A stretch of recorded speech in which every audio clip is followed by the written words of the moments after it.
Rachmaninoff left Russia when the revolution started. And this was a wise move, I think. He was descended from quite a noble family. They were decent landowners, despite his slightly feckless father. And there was no doubt, I think, for him, or indeed in reality, that if they hadn't left when they did, things would not have ended well. He managed to use a concert tour offer from Scandinavia to get the papers to escape, and eventually made his way to the US, which he had visited before and already had a kind of reputation there. And he became pretty mega over there, as a conductor, as a pianist, as a composer. And no doubt at all that his reputation flourished from being there. But he was forever a composer in exile, and he never returned to Russia. And I actually can't really imagine what that's like, having lived in the same street my whole life, let alone the same city, country, continent. But we know that this weighed very heavily on him. And you can often hear it in his music. I mean, his music is Russian anyway. Russian music from the time tends to often have a kind of heaviness to it, a world weariness to it. But in this piece, it's extra. And there are anecdotal reasons to suggest that this piece in particular was an expression of his feeling of sadness relative to his country. So this is the prelude in B minor. It's the 10th from the second set of preludes, his Opus 32. These were composed in 1910, and his first set of preludes had been composed a few years earlier when life had been very good.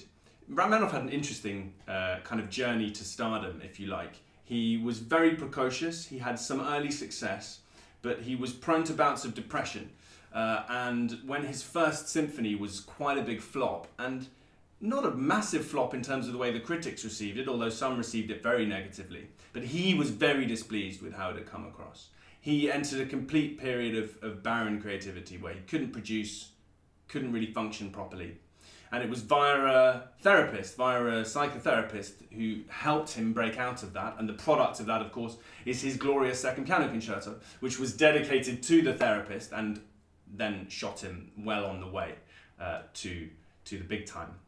But I think in 1910, things were a little bit more difficult for him.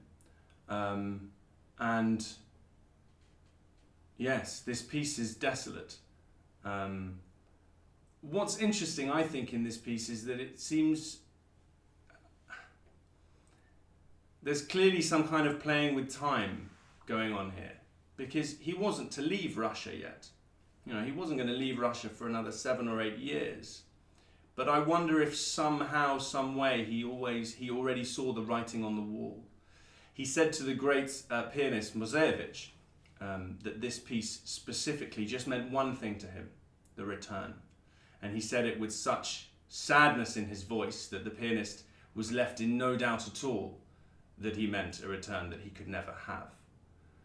But I think it's extraordinary that he should be already being able to access those emotions before the event even happened. So, we're in B minor, which is already a pretty bleak key, and it's an extraordinary work. Some of the ways that he creates this feeling of desolation is by leaving these socking great holes in the middle of bars. So we're in 4 beats in a bar, a slow 4, something like this: 1, 2, 3, 4. But nothing really happens on beats 2 and 3.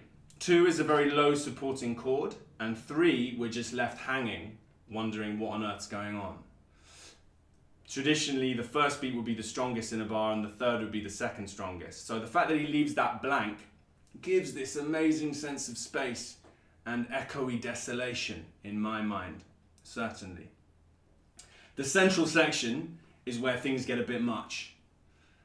He introduces some throbbing repeated triplets just before the central section begins, and these rise up and eventually overwhelm the melody that he's been trying to sing out over them. But they drown it, they flood it. And the melody has constantly been searching for resolution that frankly never comes. We keep thinking we're getting somewhere, and then the dissonance continues and continues and continues.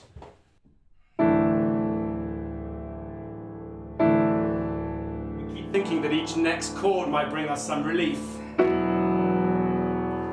but it never does. And eventually we climb and climb and climb and struggle and struggle and struggle, and then we erupt into C major, which has very little to do with B minor. I mean, it's the Neapolitan chord, but when it comes, it sounds like we've just stepped through a chasm in the universe and are no longer in the same world anymore. This very quickly subsides. The opening music returns. There's a short cadenza with some passage work, and then a little coda plays us out, a little kind of final section plays us out. And in the last few bars, we get the ultimate expression of hope to despair as he strives for the major ending that isn't to be. First with the major chord, and then it sinks into the minor. And that happens twice, and the music fades away. He told the same pianist Mosevich that this was his favourite of the preludes. It's a pretty intense, dark, troubled piece to have as your favourite, and I think gives us a good insight into Rachmaninoff, the man. Mighty Russian stuff. Hope you enjoy it. This is for, nearly forgot, this is for Claire. Thank you very much. I know this request happened quite a long time ago, and this is a piece that I only really knew to listen to until you got me on the trail of it. So I really hope you enjoyed. I know you're looking forward to this. Let's do it.